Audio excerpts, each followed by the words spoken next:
Hello! Welcome to Essay Nights, the Essay Slayers. My name is Julie and I will be your instructor as we read through Nature for their survival. The article source is embedded in the video description below. Feel free to read along. Please note that you can get a custom, plagiarism-free essay for as little as $10 a page at Essay Nights. The link is in the description. Chapter I Introduction Human beings depend a lot on the natural resources provided by the nature for their survival. The recent period of human history differs with the earlier period in its strikingly high rate of resource utilization. In the present environment, apart from energy, the other important focus of any nation is in garnishing fresh water, one of the most precious natural resources. Water is required for the domestic use, industrial purpose and agriculture. With the increasing human population and depleting natural resources, as perceived by most, water is likely to be a source of major conflict in the near future. As per analysis, with the impact of global warming and population boom, by the year 2025 our world would be suffering from dramatic effects of hydrologic poverty. There would be great disputes and even war over water. For a country, water is brought by two ways, either as precipitation over her national territory or as inflow from upstream countries in the same river basin. The use and misuse of water in the upstream countries affects its quality and usage in the downstream country. South Asia is a region for both water abundance as well as water scarcity. The Hindu Kush, Himalayan region together with the ancillary mountains is one of the largest storehouses of fresh water in the world, with most of the nations of this subcontinent depending on the same in one way or the other. However, water problem in Asia is already severe, with a large population not having access to safe drinking water. Both India and Nepal share one of the largest geohydrological region called the Ganga-Brahmaputra Basin. Most of the major rivers of the sub-basin of Ganges River originates from Nepal and thus are transboundary in nature. Nepal occupies 13% of the total drainage of Ganges Basin, and in terms of annual water flow, it contributes up to 45%. In dry seasons, Nepal's contribution to the total runoff is almost 70%. The hydrological features bind both India and Nepal geographically as far as water resource is concerned. There is considerable scope for joint endeavor between both the nations on issues pertaining to water resource development and water management. However, various issues relating to the same has not been smoothed. The geopolitical influence, big small country syndrome, failure to understand each other's sensitiveness and negative approach has led to a situation which may become a source of future conflict and a major issue in shaping the eventualities between both the countries. Methodology statement of problem. This dissertation attempts to analyze the genesis of the problem with regard to the Indo-Nepal Mahakali Treaty and suggest measures to resolve the deepening divide. Hypothesis: the Mahakali Treaty is formally operational. However, there is a disagreement over interpretation of the provisions. A negotiation based on equitable sharing, that is, having equal rights on utilization of the water resource and related benefits depending on each riparian state's economic and social need, can resolve the deepening divide. Justification of the steady water insecurity is omnipresent in the region, visible in conflicts and tensions erupting within and across countries. As water is becoming a scanty and critical resource with every passing day, sharing and management of transboundary water continues to be a bone of contention in any attempts to build a common understanding, stability, peace and cooperation in the region. Though there are numerous treaties as far as sharing of transboundary river is concerned, however, in many places the bilateral treaties signed by different countries and India themselves have become sites of conflict. For a fast-developing economy and for a nation like India which believes in the principles of peaceful coexistence, there arises a need to address issues which are of concern. As regards to the region is concerned, water governance specifically and ecological governance at large has never been as strong, nor as urgent as now with the growing impact of global warming and depleting freshwater bodies. There has always been the big versus small nation syndrome on many such issues. The need to resolve issues pertaining to transboundary water is very much essential for peace and cooperation in South Asia. Therefore, there arises a need to institute a framework for water governance that is fair, equitable and environmentally sound, and resolve such issues which, when addressed appropriately, could go a long way in the development of the region as a whole. Scope: this study concentrates on the Mahakali Integrated Development Treaty under the backdrop of various principles of international law governing international rivers, and thereafter advocates some suggestions to resolve the conflict. Although various other joint water resource development treaties currently in place between the two countries are inextricably linked with the subject, the same debate has been excluded from the subject. Method of data collection: information for this dissertation was obtained from documentary and non-documentary sources. Cybermedia was adequately accessed to obtain the latest views on the subject. A bibliography is appended at the end of the text. Organization of the dissertation: it is proposed to study the subject in the following manner. Chapter 2, Background of the Treaty. This chapter tries to examine the various issues and treaties pertaining to water sharing between the two countries which had a direct impact on the course of the Mahakali Water Treaty. Chapter 3, The Provisions of the Treaty. This chapter deals with the 12 mutually accepted articles of the Mahakali Water Treaty concerning the integrated development of the Mahakali Barrage between the erstwhile His Majesty's Government of Nepal and the Government of India. Chapter 4, Issues of Conflict. Though the treaty is formally operational, however, the implementation of the provisions has been slow due to disagreement over interpretation of the provisions. This chapter tries to analyze the differences that had emerged between both India and Nepal on various issues pertaining to the treaty. Chapter V, Principles of International Law Governing International Rivers. In this chapter, the 4 basic theories with regard to the water rights of various riparian states are dwelt upon. Chapter 6, Possible Measures to Mitigate the Conflict. Though steps have been initiated to resolve the conflicts, still there are differences over the treaty. In this chapter, an endeavor has been made to study various methods to mitigate the deepening divide. Chapter 2, Background of the Treaty. Both India and Nepal share many rivers such as Kosi, Gandaki, Karnali and Mahakali. In order to harness the benefits of the Mahakali River between India and Nepal, a multi-purpose project was planned. The Mahakali Treaty, though, provides for a construction of a project on the Mahakali River. However, it has its background of various historical events, which led to the conclusion of these agreements. As regard to the Indo-Nepal Water Treaty, the water resource development dates back to 1920, when the British Indian government decided to build the Sarda Barrage to irrigate the United Province. As per the treaty, Nepal government agreed to transfer 4,093.88 acres of her land on the eastern banks of Mahakali River to build a barrage. In exchange, Nepal received an equal amount of forest land from the British Indian government to the east too.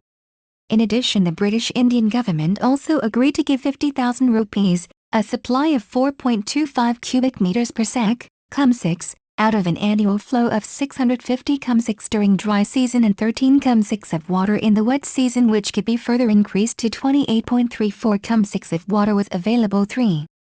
The project was undertaken by the British Indian government for its own benefit and at her own cost, in addition to an equitable transfer of land with some benefits as regard to sharing of water is concerned, being provided to the Nepal government. In 1954, India and Nepal signed the Kosi Agreement, which entailed construction of a dam on the Kosi River for the use of the river water. The Kosi River is one of the major rivers of Nepal.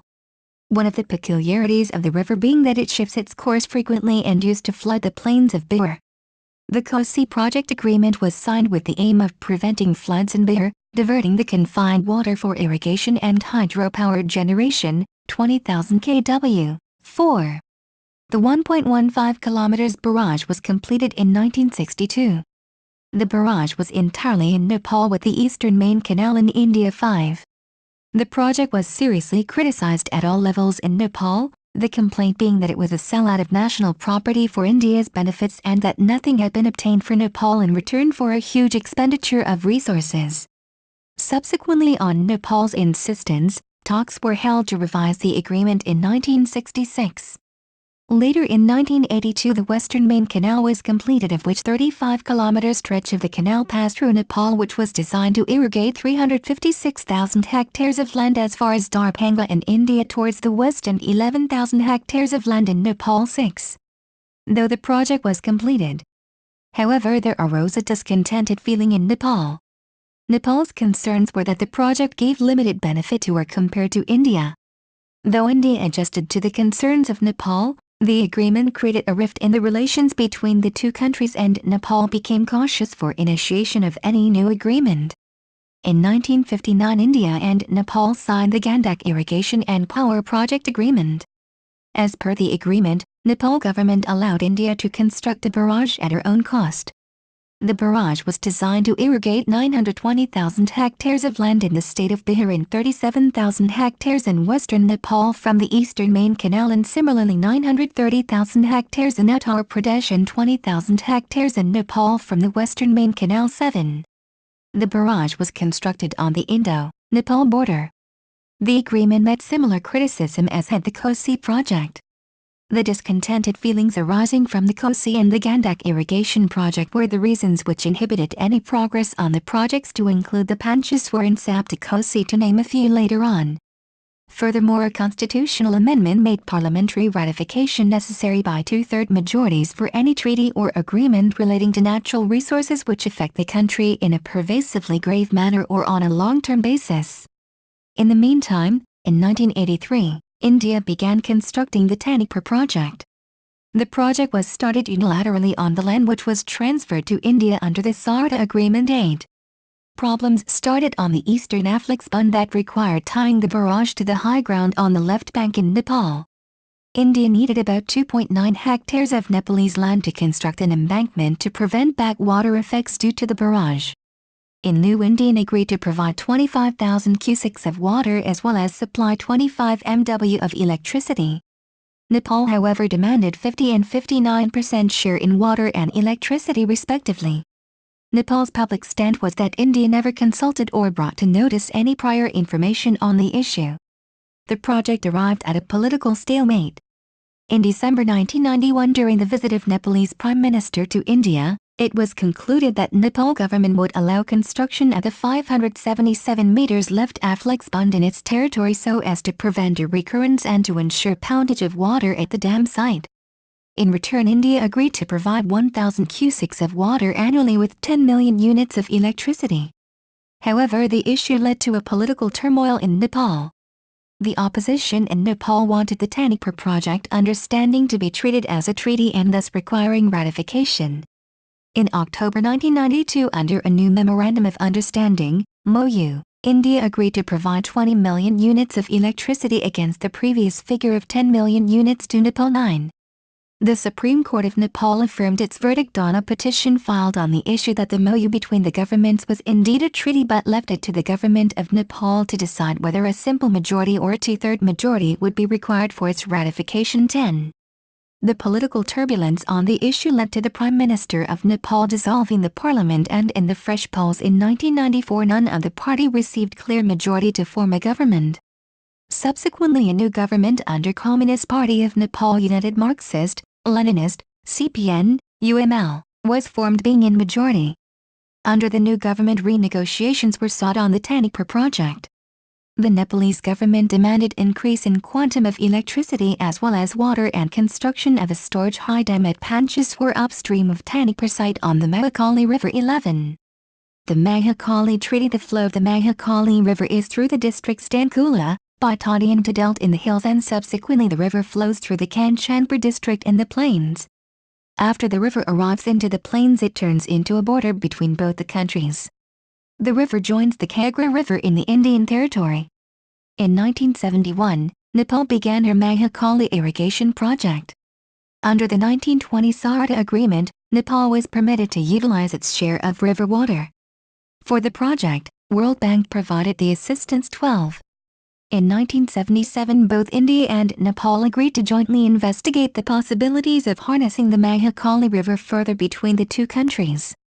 It was the fourth major water treaty being considered between the two countries. The treaty concerned the development of Mahakali River for the benefit of both the countries. The treaty was signed between India and Nepal in 1996. The treaty was signed under the backdrop of previous treaties which had led to a feeling of mistrust as far as water agreements were concerned, and to a great extent shaped the outcome of the Mahakali Treaty. The treaty tried to bring within its fold other treaties and tried to arrive at the principle of cost-benefit sharing. The treaty provides for the construction of and use of a giant, multi-purpose project on the Mahakali River called as the Pancheshwar Project. In January 1996, the Mahakali Treaty was ratified in Nepalese parliament by more than two-thirds majorities. However, prior to ratification, the Nepalese parliament unanimously passed a stricture on the treaty which redefined the water rights.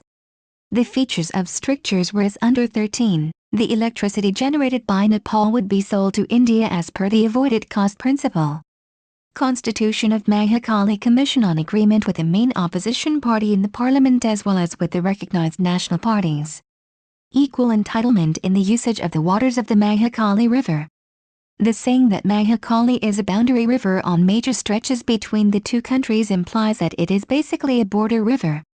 Chapter 3 The provisions of the Mahakali Integrated Development Treaty. The treaty came into existence in 1996 and is called as the Mahakali Integrated Development Treaty. The treaty is designed by India with the aim of mutual sharing of the river as well as the electricity generated therein. The treaty comprises 3 projects as under the Pancheshwar Multi-Project 14. It is a major project entailing construction of a 315 m high dam across the Mahakali River between Pithoragarh and the Baitadi district of Nepal. This project contains the most important content of the treaty. It proposes a joint Indo-Nepal hydroelectric project on the river on the basis of 50% cost-benefit split. The Tanipur Hydropower Project 15, as per the treaty, Nepal to continue to have sovereignty over the 2.9 hectare which was needed to build the Eastern Afflex Bund, as well as a hectare of pondage area. In return, India would provide 1,000 cusics of water in the wet season and 300 cusics of water in the dry season. Also, India would provide 70 million units of electricity to Nepal and construct an all-weather road to connect Tanipur Barrage to Nepal's east-west highway. The Sarda Barrage 16. As per the treaty, Nepal has a right to supply 1,000 cusics of water from the barrage during the wet season, that is between May 15 to October 15, and 150 cusics in the dry season from October 16 to May 15. Also, India is bound to maintain a flow of minimum 350 cusics of water to preserve the river ecosystem. The project tries to develop a principle of sharing cost-benefit. It recognizes Mahakali as a border river on major stretches between the two countries. The agreement also covers flood management and irrigation aspect apart from power generation. The treaty was signed on February 12, 1996 by the Prime Ministers of India and Nepal at Kathmandu. The treaty comprises 12 articles excluding the preamble as given in succeeding paragraph 17.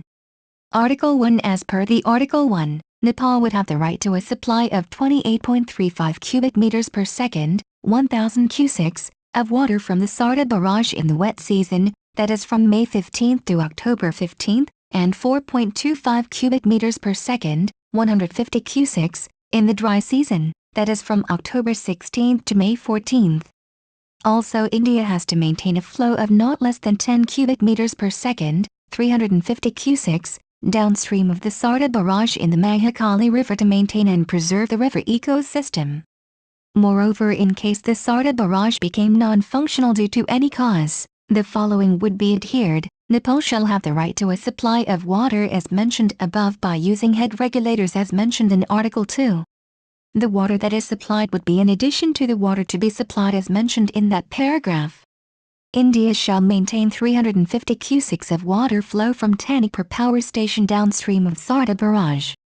Article 2 is per the Joint Communique of October 21, 1992, for the construction of the Eastern Afflex Bund on the Tanipur Barrage at Jamua and subsequently tying it up at EL 250 m in Nepal. Nepal gave consent to about 577 m, that is 2.9 hectares of land. However, Nepal proposed to have her sovereign control on the land including the pondage area which falls in Nepalese territory and thus free to exercise all attendant rights thereto.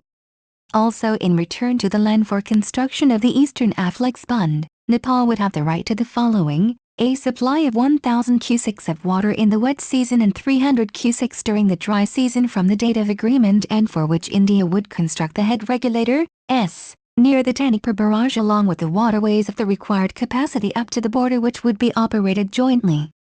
India would construct a 132 kV transmission line up to the Nepal-India border from the Tanipur power station so as to supply 70 million kWh, unit of energy on annual basis free of cost from the day the treaty is in force. In case of any development of any storage project, including Pancheshwar multipurpose project, the undermentioned arrangements would be made at the Tanipur barrage. Additional waterways and head regulators would be constructed to supply additional water to Nepal up to the Indo-Nepal border, which would be operated jointly.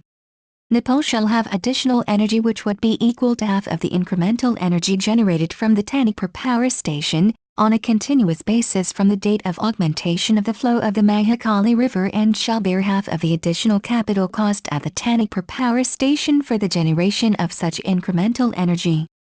Article 3. As per Article 3, Pancheshwar multipurpose project would be constructed on a stretch of the Mahakali River where it forms the boundary between the two countries. Thereby both the nations would have an equal entitlement in the utilization of the water of the river without prejudicing to their respective existing consumptive use of the waters of the river. The countries would agree to implement the project on the Mahakali River in accordance with the detailed project report, DPR, being jointly prepared by them. The project would be designed and implemented on the basis of the following principles. The project would be designed to produce the maximum benefit. All benefits accruing to both the countries would be assessed accordingly. The project shall be implemented in a way to include power stations of equal capacity on each side of the Mahakali River.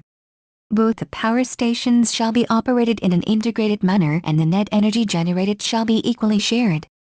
The cost of the project shall be borne proportionately by both the countries in terms of the benefits accruing to them.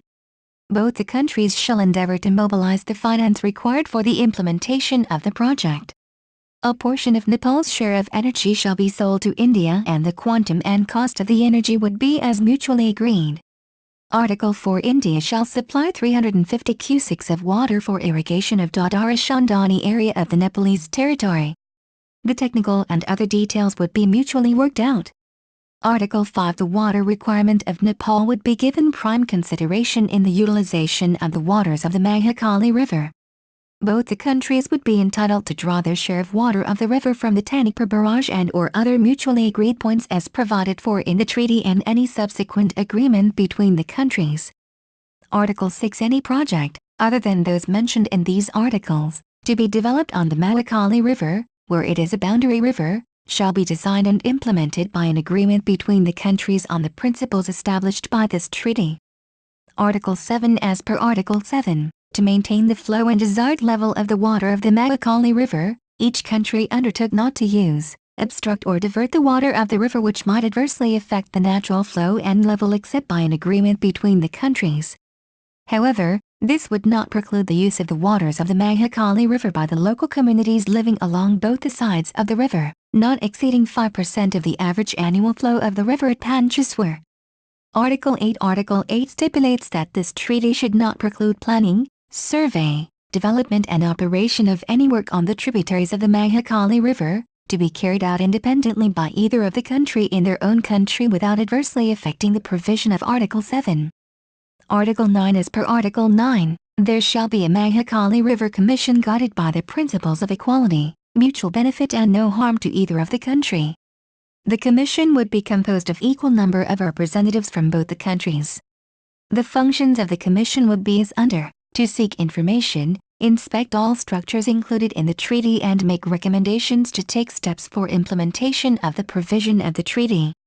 To make recommendations to both the countries for the conservation and utilization of the Mahakali River as envisaged and provided for in the treaty. To provide expert evaluation of projects and recommendations. To coordinate and monitor plans of actions arising out of the implementation of the treaty. To examine any differences arising between the nations concerning the interpretation and application of the treaty. The expenses of the commission would be borne equally by both the countries. The commission, once constituted, would submit the rules of procedure as drafted to both the countries for their concurrence, and both the nations shall reserve their rights to directly deal with each other on matters which may be in the competence of the commission. Article 10. Under Article 10, both the countries could form project-specific joint entities for the development, execution and operation of new projects including Pancheshwar multipurpose project on the Mahakali River for mutual benefit. Article 11 states that if the Commission fails under Article 9 of the treaty to recommend its opinion on any dispute relating to the matter within a span of 3 months, or if either of the countries disagrees with the recommendations of the Commission, then it would be deemed that the dispute has arisen and would be submitted to arbitration for decision. In such a case also the country going for such a stand would give a minimum of 3 months' notice to the other. Arbitration would be conducted by a tribunal composed of 3 arbitrators. 1 arbitrator shall be nominated by Nepal, 1 by India, and the 3rd jointly by both the countries. However, neither of the arbitrators should be a national of either of the country. The 3rd arbitrator would preside over the tribunal. In case both the countries fail to agree upon the 3rd arbitrator, then, in a time period of 3 months after receipt of a proposal, either of the nations can request the Secretary-General of the Permanent Court of Arbitration at The Hague to appoint such arbitrator who should not be a national of either country. The procedures of the arbitration would be determined by the arbitration tribunal, and the decision of a majority of the arbitrators would be assumed as the decision of the tribunal and would be accepted as final and binding. For the provision for the venue of arbitration, the administrative support and the remuneration and expenses of its arbitrators would be as agreed upon by exchange of notes between the nations, and in that, both the countries can decide on alternative procedures for settling differences which would have aroused in the treaty. Article 12. Following the conclusion of the treaty, the earlier understanding arrived at by both the countries concerning the utilization of the waters of the Mahakali River from the Sarda and the Tanipur barrage, which had been incorporated in the treaty, was to be deemed to have replaced by this treaty. The treaty would be subject to ratification and would enter into force on the date of exchange of instruments of ratification, and would remain valid for 75 years from the date of its entry into force. The treaty would be reviewed after every 10 years or earlier as required by either of the country, and make amendments if required. Chapter 4. Issues of conflict. The treaty came into existence on February 12, 1996. The articles lacked specificity, which led to ambiguity over the interpretation of the treaty. The differences which emerged out after the treaty came into existence are given in succeeding paragraphs.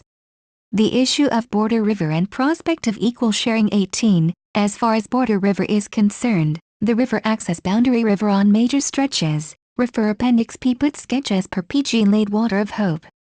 Nepal argues that the river is a border river where both the countries differ as far as the interpretation of treaty is concerned. As far as equal sharing is concerned, Nepal argues that as the river belongs to both the countries, therefore each country owns 50% water. The river flows as a boundary river between Pancheswar and Banbasa.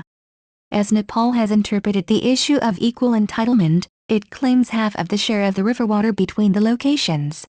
However, India's stand is that equal sharing implies that the river per se does not belong to either of the country and can be used by either as per the requirement.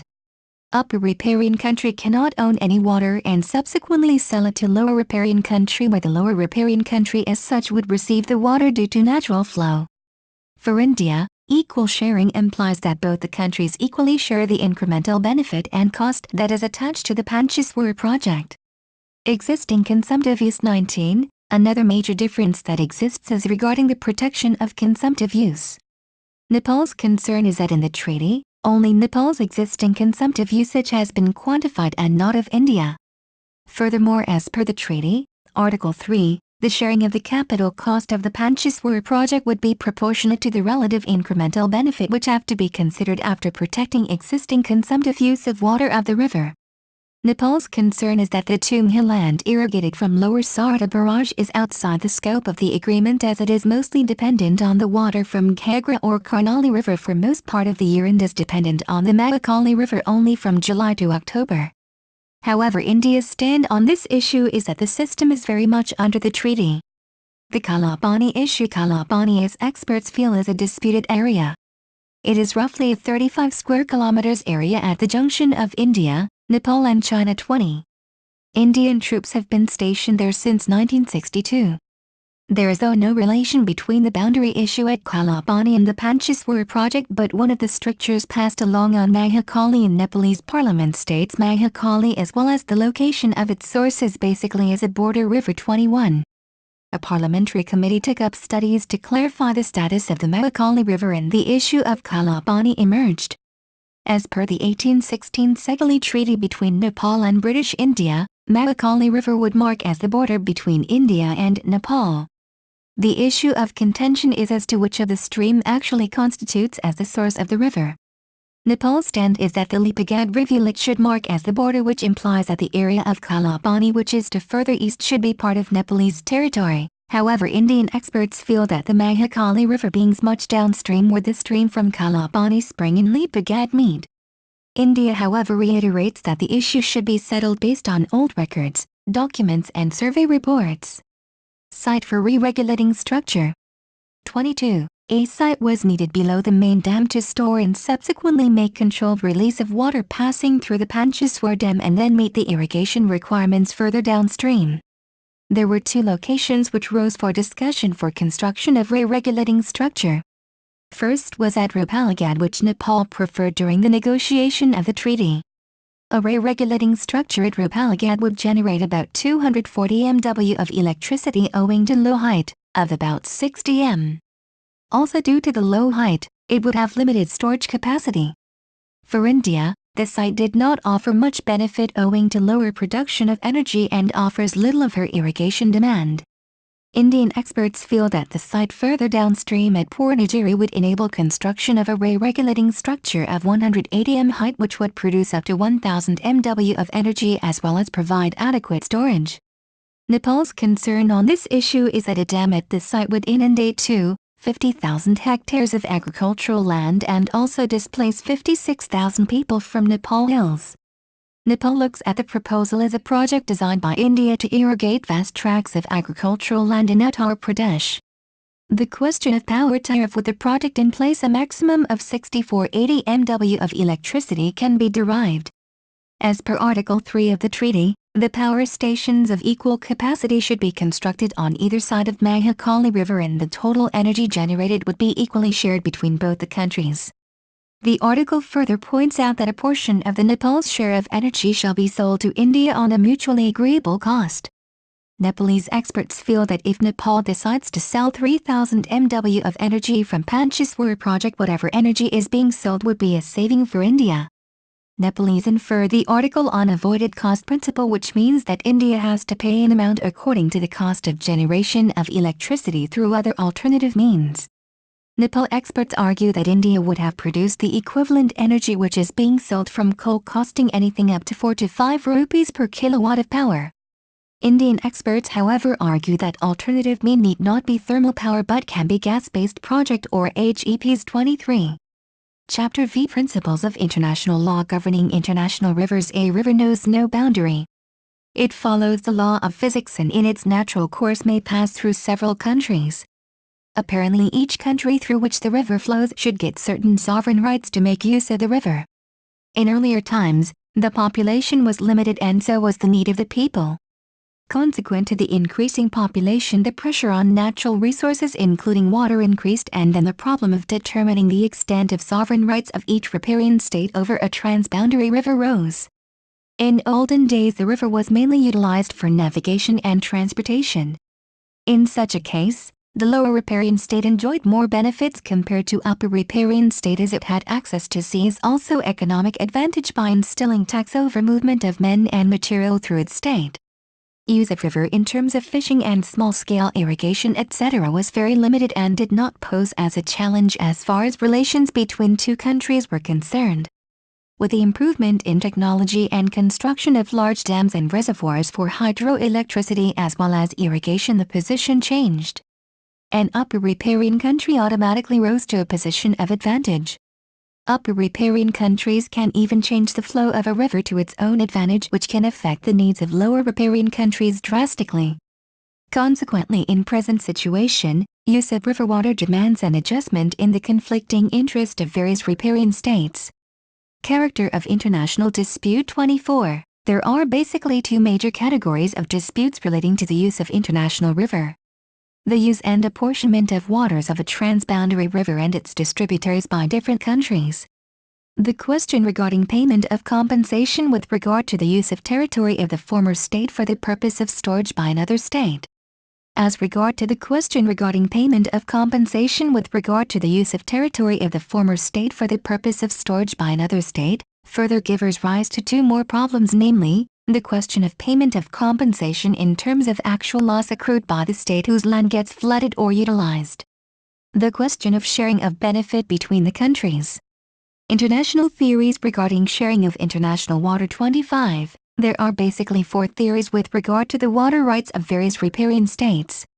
The theories are the territorial sovereignty, natural water flow theory, equitable apportionment theory, community of interest theory, territorial sovereignty theory. This theory is also commonly known as the hormone doctrine.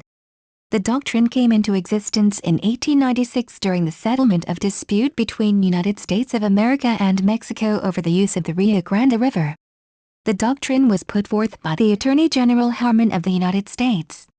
According to Attorney General Harmon, the fundamental principle of international law is the absolute sovereignty of every nation, as against all others, within its own territory. As per the theory, riparian states have sovereign rights over the waters flowing through their territory, and thereby a country may use the water any way it likes irrespective of the effect on other riparian states. The theory puts an upper riparian country at an advantage as it can completely appropriate all the water of the river within its territory and starve a lower riparian country. In the present geopolitical scenario, such a theory may be difficult to put into practice. In case of the Treaty of 1906 between the United States and Mexico over the Rio Grande River, though the United States affirmed the Harmon Doctrine, however, it agreed to provide Mexico with water equivalent of what it used to get prior to the diversion. There are many treaties which have been concluded between various states on river disputes based on some extent on the Harmon Doctrine. However, the parties have adjusted their differences by setting some control over the asserted rights. Natural water flow theory. This theory is also known as the territorial integrity theory. According to this theory, river is a part of the territory of a state, and hence every lower riparian country is entitled to the natural flow of the river unhampered by the upper riparian country or state. The upper riparian country can make reasonable use of water while a river is in her territory, but it must allow the water to go in its natural flow to the lower riparian country in its ordinary channel. Again, like the Harmon Doctrine or principle, this theory is an extreme. This principle was brought into the settlement of the usage of Nile River between Egypt and Great Britain representing Sudan in 1925. Egypt asserted this position as having absolute right to the natural flow of the river as a lower riparian against Sudan. The Nile Water Commission rejected this stand of Egypt. However, in a settlement of the conflict, Britain gave Egypt the right to veto on utilization of water by the upper riparian. This settlement was more of a political agreement. Its standing as an international law cannot be justified. Equitable utilization and community of interest theory. Both the theories are interrelated. Equitable utilization theory asserts the idea of sharing of water of an international river by the states on an equitable basis. This theory more or less is getting widely accepted in international law. Helsinki rules as given in Appendix A have largely accepted this theory as a basis of international law with regard to sharing of water of a transboundary river between two countries. With regard to community of interest theory, an international river is regarded to be belonging to the whole of the community which is utilizing it. Under the theory, the whole of the river basin is regarded as an economic unit irrespective of traditional boundaries, and the waters of the river basin are vested in the community. The theory of community of interest can be regarded as move advance to the equitable utilization. The most important aspect is the interstate relation and understanding of the need to carry out development of the whole region as regard to the utilization of the river water resource, setting aside any kind of difference amongst each nation or community. To generate maximum benefit, integrated program for development of a river, dam and other works have to be located at the best possible place so as to derive maximum benefit out of the project and provide the same to maximum possible people irrespective of any boundary issue. To accrue such maximum benefit, a thorough understanding of each other's need is required. Also, such an integrated development approach may take two shapes as a separate development program by each riparian state, with other riparian state permitting utilization of its territory of the purpose from information gathering to construction of a dam, canal or other such project for best utilization of the river. as a joint integrated effort by various countries or states to develop the river for joint benefit irrespective of the state boundary. The approach also includes joint planning, development, construction, expertise sharing, expenditure, management and maintenance. The above principle has by and large been successful. An example can be stated in the settlement of differences between Turkey and Russia on the Sharing or Arpachai River. The river is contiguous to both the countries. As per agreement, both countries agreed to share the cost as well as the benefits accruing from the project. Theory of equitable apportionment. Most important to understand in this principle is the theory of equitability and not equality. When it comes to equitability, compromise is arrived between two riparian states with regard to sharing of transboundary river in terms of both sharing of benefit as well as the cost on the basis of social and economic needs of either of the riparian countries. In practice, though, the actual need or share of benefit is difficult to arrive at, and also the willingness of each of the riparian countries to justly arrive at their priority of need based on the above two factors of social and economic need. Moreover, as the need of the resource may be different or at times conflicting, the solution put forth by one may not be feasible for adoption by another. The problem further bears a complex dimension when the use of the river water by riparian states is not simultaneous.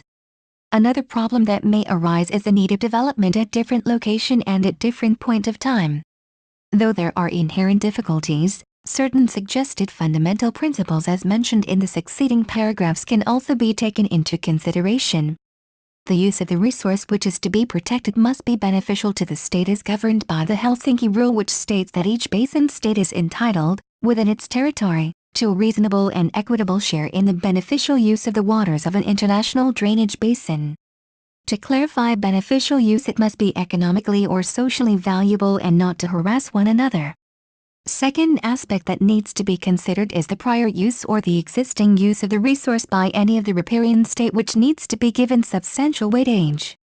If any of the riparian state is not utilizing the resource and does not intend to do so in the future, then it is not a problem, but a new dimension is added when one of riparian state desires to use the river in the future. However, it is not right and wasteful to deny the present beneficial use of the water in the hope that the other state would be using it at a subsequent date, and it is better to use the water to maximum benefit rather than letting the water go as a waste. Article 7 of Helsinki Rule also supports the argument as a basin state may not be denied the present reasonable use of the water of an international drainage basin to reserve for a co-basin state a future use of such water. But still, one cannot disregard the fact that any riparian state embarks on an economic development at a later stage may find much development inhibited by the existing use by the other state. In such a case, existing use is liable to get disturbed if it is outweighed by other factors. Another factor pertaining to prior use that needs to be scrutinized is how much benefit does the new scheme has over the existing use. The existing use may well be protected provided the benefits accrued by the new use are of such magnitude that it outweighs the injury to the existing use. Even as per the Article 8(I) of Helsinki Rule, an existing reasonable use may continue in operation unless the factors justifying its continuance are outweighed by other factors leading to the conclusion that it be modified or terminated so as to accommodate a competing incompatible use. There may be a number of factors as well as conflicting ideologies over implementation of the principle of equitable apportionment. Because of the difficulties of laying down a general rule with regard to the respective share of each riparian state, the Helsinki Rule laid down only broad guidelines.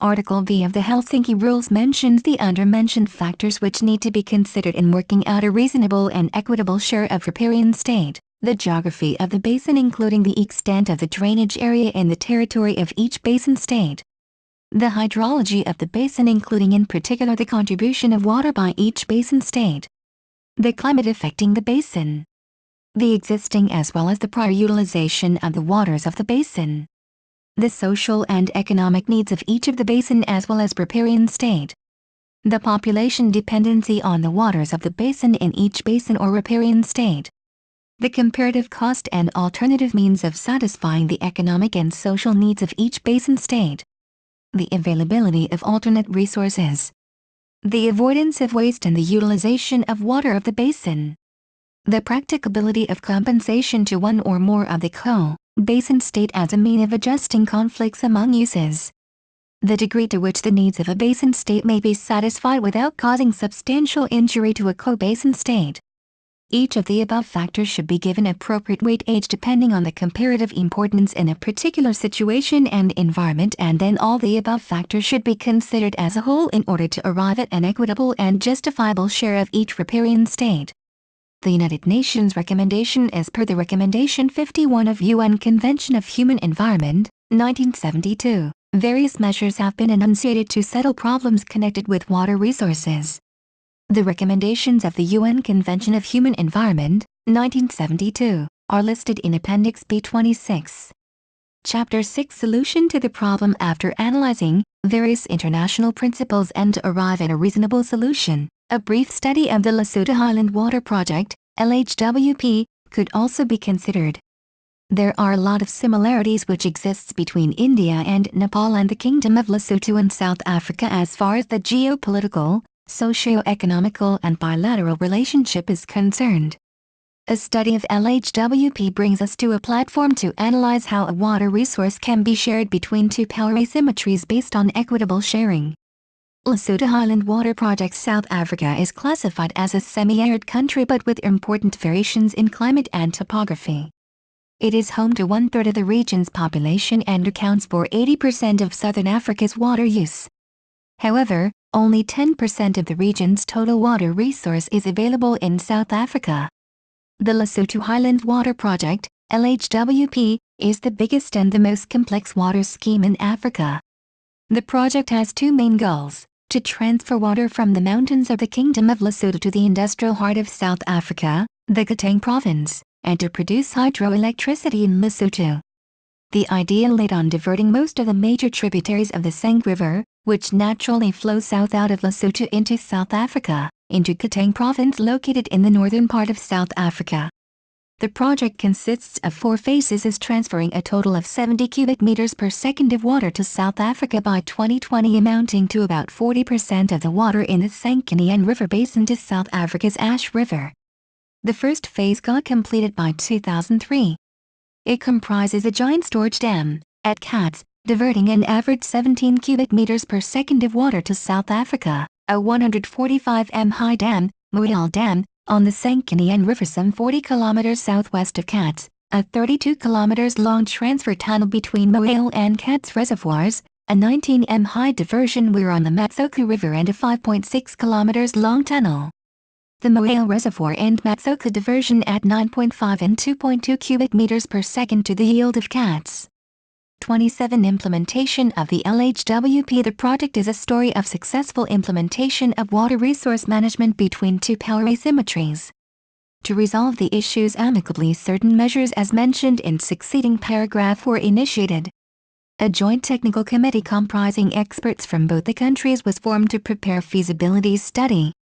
These studies were completed in April 1986.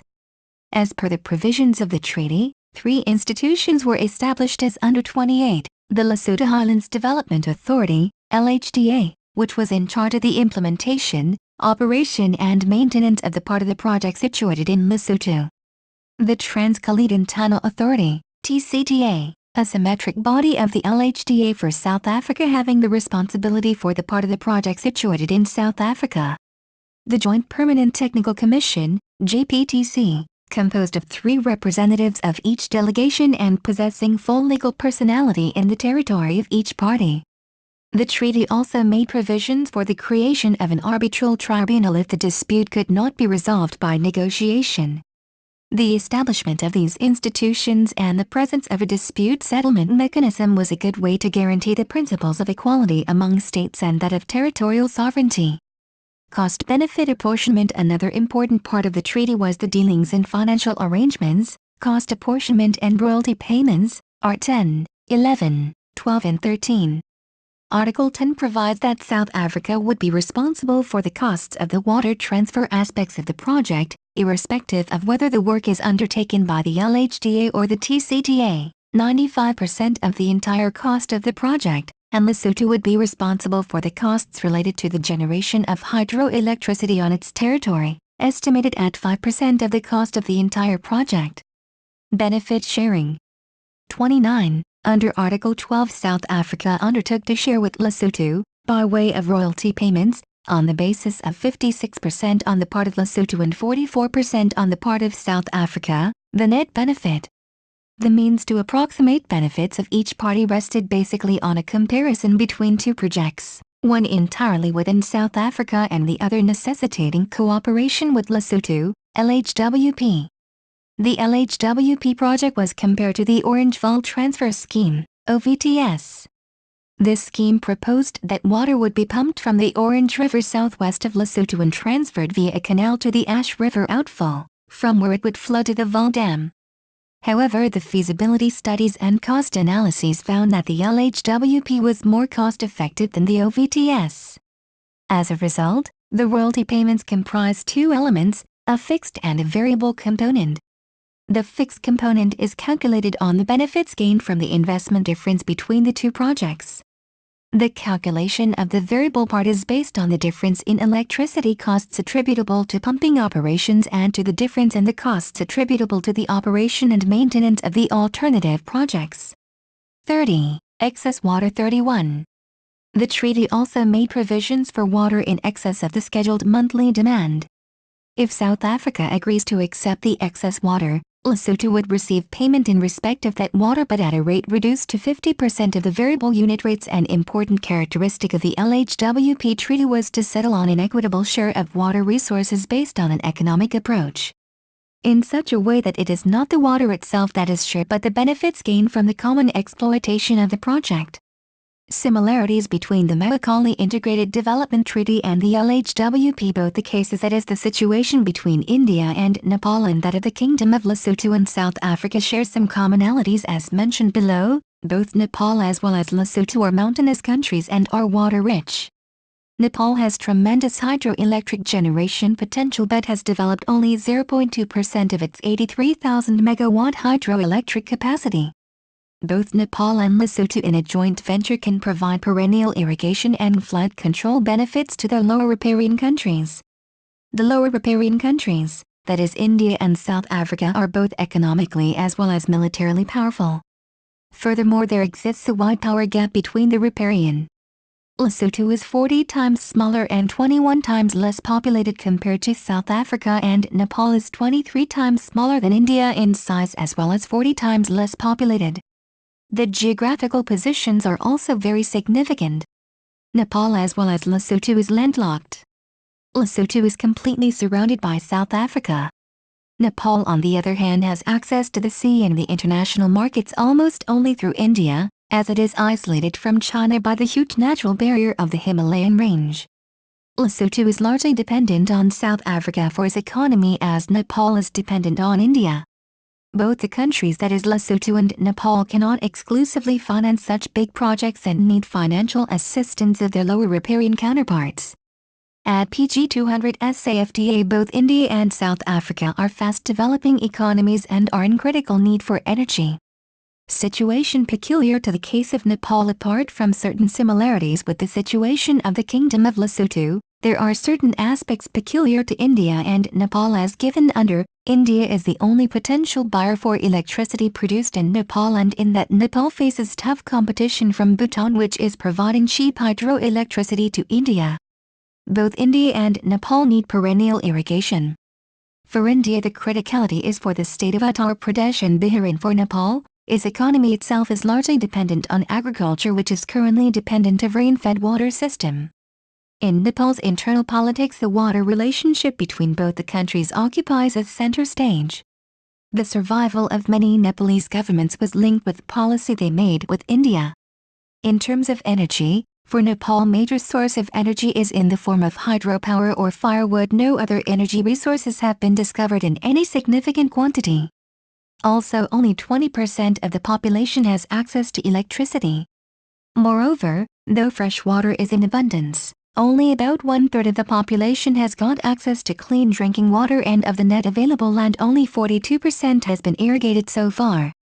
Salient differences between the Maokali Intake and the LHWP. The Sang/Orange River flows successively from Lesotho to South Africa, whereas Maokali is a successive boundary river. Pancheswar project is linked to the Tanipur barrage. However, in case of LHWP, it is not linked to any other project.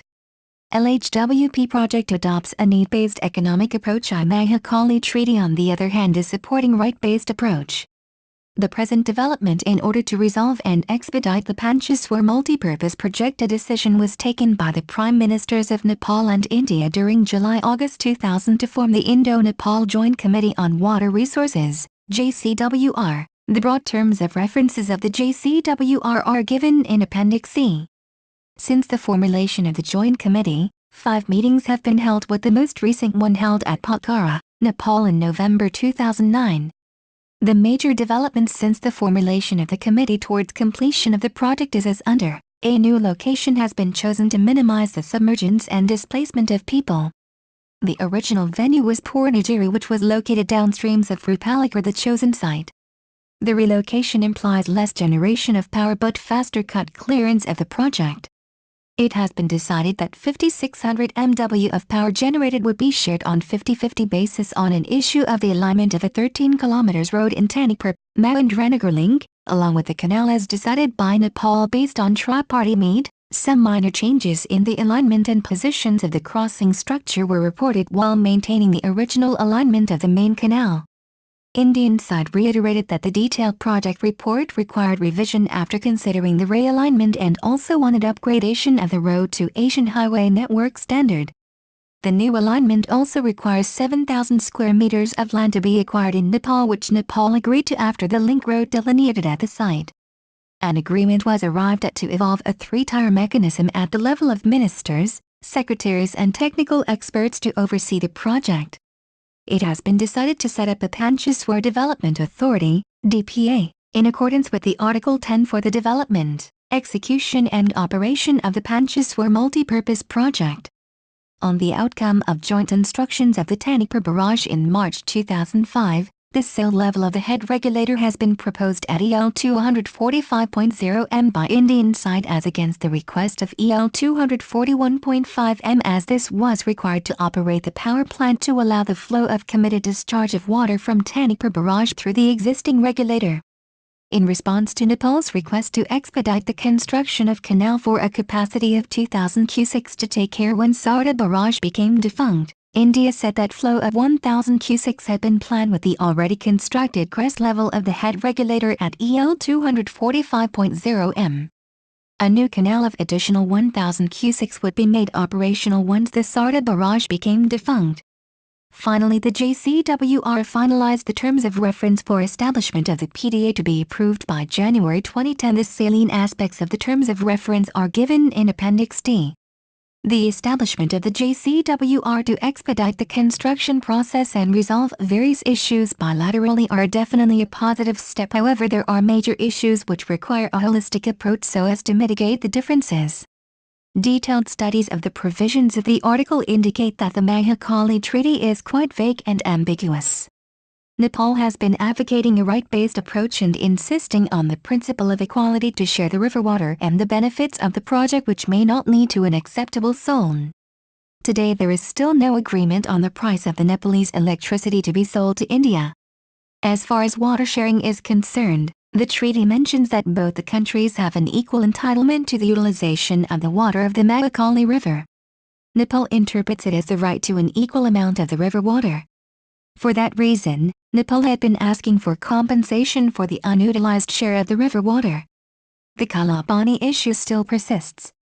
Suggested approach to mitigate the conflict after understanding various principles of international law governing international rivers, the areas of conflict, the situation of each of the country on the basis of its geopolitical and socio-economical condition, and drawing up conclusions from LHWP treaty which also revolves under similar background. The solution to the conflict lies on the theory of equitable apportionment, that is, sharing of the transboundary river in terms of sharing of benefit as well as the cost on the basis of social and economic needs of the riparian countries. In such cases of cross-asymmetry, the solution to the problem lies on equitable sharing provided the right conditions are set. The important part is to be aware that equal right does not correspond to equal share of river water but to equal right to use water depending on each riparian state's social economic need and find fair ways of compensation. The areas of conflict which still needs to be addressed can be resolved in the manner as suggested in the succeeding paragraphs. The Kalabani issue. This issue is of a territorial dispute. The area in question is either of India or it is not, and the matter has got no connection as far as the treaty is concerned. The approach should be to resolve this issue with reference to old records, documents, maps and survey reports. Boundary River. In the context of the Nepal stand on the issue of the river as a boundary river, no incorrect inference should be drawn. Again, the reference of records on boundary should be supplemented to the issue, and if there lies no conflict on territorial issue, then in that respect the issue should not in any way impede the development of the project. The question of equal sharing. The presumption that the river belongs equally to both the countries and each country has half share on the water may not be correct. Equal sharing should be based on the incremental benefits to be created by the project, and the relative benefits gained by the two countries should determine the respective share of the capital cost of the project. Any loss in the project due to submergence of agricultural land or displacement of humans, the compensation should also be shared on the relative benefits gained by either of the country. Protection existing consumptive uses under the treaty. The sharing of the capital costs of the Pancheshwar project would be in proportion of the relative incremental benefits, and the incremental benefits have to be reckoned after protecting existing consumptive uses of the waters of the Mahakali. India has claimed that there is such an existing consumptive use at the lower Sarda, but Nepal questions this on certain grounds. This issue too can be easily resolved by analyzing how much are the farmers dependent on Mahakali River and since when. Also, if the farmers on Indian side are deprived of the river benefit, how much would they be affected? Another aspect that India needs to analyze is that is it merely a question of reckoning this against India's share of the benefits arising from the Pancheshwar project and thus requiring India to pay more, perhaps a few hundred crores, towards the capital cost of the project? Or is there a danger of an actual denial of Mahakali waters to the farmers in question? In the event of the farmers being denied Mahakali waters, will they have any alternative water source, or will they be subjected to distress? As a result of this examination, it may possibly be found that there is no real problem, or that it is marginal, and that solutions are available. But it is necessary to study them at first. Power tariff. Finally, on the issue of power tariff, the cost laid by Nepal should be such that both countries are benefited in selling of surplus power by Nepal. As per the side letter to the treaty, the power benefits are to be assessed on the basis of saving in cost as compared with alternatives available. For the alternative, all the means of generating energy should be considered, and not just thermal or hydroelectric. The price of power is one that can be negotiated. The cost should be attractive enough for Nepal to warrant the undertaking of a big project and affordable enough for India to warrant purchase from this source. Keeping in the backdrop the geopolitical, the socio-economic condition and the large dependency of Nepal on its water as a source of income, India could plan at a price which is more inclined towards the interest of Nepal. Chapter conclusion. The majority of South Asia's water problem is not attributable to an actual shortage, but rather as a result of poor water governance. As per comparative analysis conducted by the World Bank, it shows that water has never been a critical resource in the subcontinent bearing Pakistan. The projected water availability of all the Himalayan water-fed countries in fact indicates a surplus of water. The socio-economic indicator and projected water demand/availability as per survey in 2001 have been indicated as under. Rakesh Tiwari. Indo-Nepal Water Resource Negotiation, Deepening Divide Over Border Project. South Asian Journal, pages 1 year Peretti. International Water Courses Law and its Application in South Asia. Chapter 4. Pages 187 Richa Singh. Transboundary Water Politics and Conflicts in South Asia, Towards Water for Peace. Center for Democracy and Social Action, pages 28 year Peretti. Opsit. Pages 188 Richa Singh. Loksit. Ibid pages 30 Shaista Tabassum and Nusrat Idris. India-Nepal Treaty on Mahakali River. Pakistan Horizon, April 2004, pages 54 Monique Medenkamp, Paul van Tunderen and Hans van der Veen. Searching for Peace in Central and South Asia, an overview of conflict prevention and peace-building activities. Lynn Ryaner Publishers pages 280 Shaista Tabassum and Nusrat Idris. Opsit, pages 55. Ebed pages 53 Ebed pages 55 to 56. Angela Dietrich and Tapan K. Bose. The Mahakali Integrated Development Treaty, Evaluation of News Coverage. SAFHR Occasional Paper 02. www.safhr.org Rakesh Tiwari. Indo-Nepal Water Resource Negotiation, Deepening Divide Over Border Project. South Asian Journal, pages 1 Ibid. Treaty between His Majesty's Government of Nepal and the Government of India concerning the integrated development of the Mahakali Barrage including Sarda Barrage, Tanipur Barrage and Pancheswar Project, 1996, http://www.nepalicongress.org.np/ Nepal/ Mahakali.html. Check internet address Rakesh Tiwari. Indo-Nepal Water Resource Negotiation, Deepening Divide Over Border Project. South Asian Journal, pages 2 Ibid Align Bailat. Hydropolitics in Small Mountainous States, 2 cases of cross-asymmetries, the Kingdom of Lesotho and the Republic of South Africa, the Kingdom of Nepal and the Republic of India. HEI Publications, August 2004, pages 47 Ibid pages 46 Rakesh Tiwari.